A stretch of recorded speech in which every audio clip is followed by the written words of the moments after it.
Pourquoi on vous parle de l'OL et de Textor aujourd'hui? Parce que John Textor, l'Américain, s'est exprimé auprès de plusieurs médias mardi soir. Ça faisait longtemps que les médias attendaient la parole de l'Américain dans cet été très animé. Et l'une des informations qui est ressortie, c'est que Ernest Nuama, cette recrue dont on vous a déjà parlé dans Mercredi Mercato, va finalement débarquer dans le cadre d'une opération bien complexe, à savoir être acheté par un autre club de la Galaxy Eagle Football, qui a toutes les chances d'être Molenbeek, a priori, pour être prêté dans la foulée à l'OL avec obligation d'achat. Donc la question qu'on se pose, c'est est-ce que c'est un montage opaque et pas très propre sur le papier, ou juste une manœuvre maligne de la part de Textor? Je dirais que c'est un peu des deux. Je vais prendre une position très neutre sur cette question, mais évidemment que sur le papier, éthiquement, déontologiquement, c'est moche, comme pour utiliser le terme que tu utilisais tout à l'heure.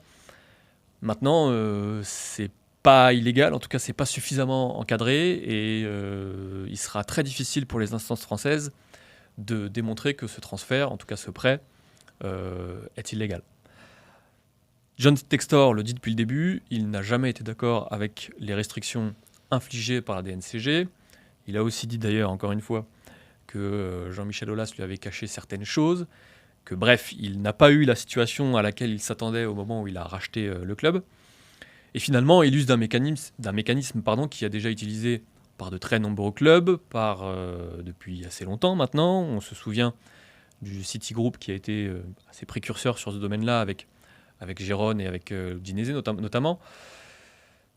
Voilà, ça fait penser quelque part à ce qui s'est passé avec la multipropriété de joueurs, où évidemment on avait atteint des dérives énormes, et finalement la FIFA avait décidé de se pencher sur le sujet et de mettre des règles plus strictes sur ce point-là.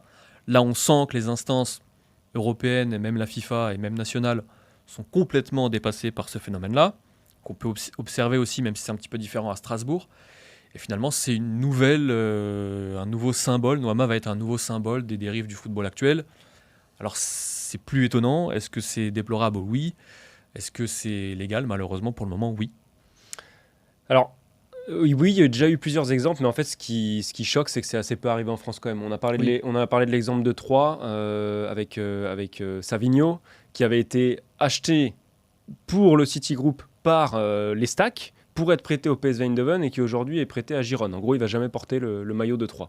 Et c'est quand même assez différent des cas Bournemouth qui achète Romain Fèvre à Lyon pour le prêter à Lorient, différent du cas de Chelsea qui achète Angelo pour le prêter à Strasbourg, puisque c'est des joueurs qui sont quand même destinés à grandir pour, pourquoi pas, aller dans la maison mère derrière. Là, on n'est pas du tout dans le même cas de figure, donc c'est ce qui peut choquer. La deuxième chose qui vient à l'esprit, c'est qu'il y a des clubs qui sont encore plus floués que dans les cas qu'on vient de citer, c'est-à-dire que Molenbeek, budget très faible sur le marché des transferts, transfert record, je crois que c'est 3 ou 4 millions d'euros. Ils ont payé seulement 6 fois depuis 2015 pour des joueurs, sinon c'est que des arrivées libres. Et aujourd'hui, ils vont exploser leur record de transfert pour un joueur qui ne portera jamais les couleurs du club. Alors c'est pour récupérer l'argent dans un an, mais on peut comprendre que ça puisse froisser, que ça puisse choquer. Et d'ailleurs, à l'époque du départ de Jefinho à l'OL en provenance de Botafogo, ça avait déjà fait grincer des dents les supporters du club brésilien, qui avaient compris qu'en gros Botafogo était en train de devenir un club satellite. Donc je comprends que ça puisse frustrer. Après, comme tu l'as dit, c'est pas illégal pour le moment, et le problème c'est que en fait Textor et l'OL n'ont pas vraiment le choix que d'être ingénieux, et c'est dans la continuité d'un mercato qui a été, alors malin, on le jugera en fonction des performances des joueurs recrutés, mais ça y ressemble en tout cas sur le papier.